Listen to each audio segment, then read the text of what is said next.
আজ সকাল সকাল চলে আসলাম বাপের বাড়ি। মেয়েকে স্কুল দিয়ে বাপের বাড়ি চলে এলাম। তো তোমাদের সাথেও একটু শেয়ার করলাম ভিডিওটা। তো বাবার উৎসব আসছে আমাদের খুব তাড়াতাড়ি, তোমাদের সাথেও সেটা শেয়ার করব। তার জন্য দেখো আমার বাপি এখানটা পরিষ্কার করে নিচ্ছে, একদম সমান করে দিচ্ছে, কেননা এখানটা প্যান্ডেল হবে, বাবার পুজো, তাই সব কিছু পরিষ্কার করে নিচ্ছে। আর দেখো আমার বাপের বাড়িটা পুরো গাছপালায় ভর্তি। চারিদিকে দেখো আম গাছ, জাম গাছ, মানে কী গাছ নেই আর যে বলবো। তো তোমাদের কেমন লাগছে ভিউটা একটু জানিও। আর দেখো চারিদিকে সব ফুল গাছ লাগানো হয়েছে, গাঁদা ফুলও অনেক ফুটছে। তো দেখো চারিদিকটা দেখছো একদম গাছপালা, আর বাবার মন্দিরটাও হচ্ছে একদম গাছের তলাতেই।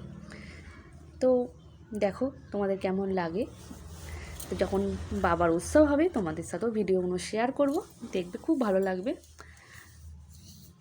তো এদিকে সব পাপি এদিকে পরিষ্কার করে নিচ্ছে, এদিকে দেখো স্থলপদ্ম গাছটা একদম যেন শুয়ে পড়ছে। এটাকে মা দাঁড়িয়ে আছে দেখছে। আর আম ডালগুলো অনেকগুলো কেটে দিয়েছি বন্ধুরা, নাহলে একটু রোদ আসছিল না।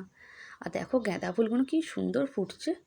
তো তোমাদের ভিডিওটা কেমন লাগলো, ভালো লাগলে একটু লাইক করো, কমেন্ট করো, আর হ্যাঁ চ্যানেলটাকে একটু সাবস্ক্রাইব করে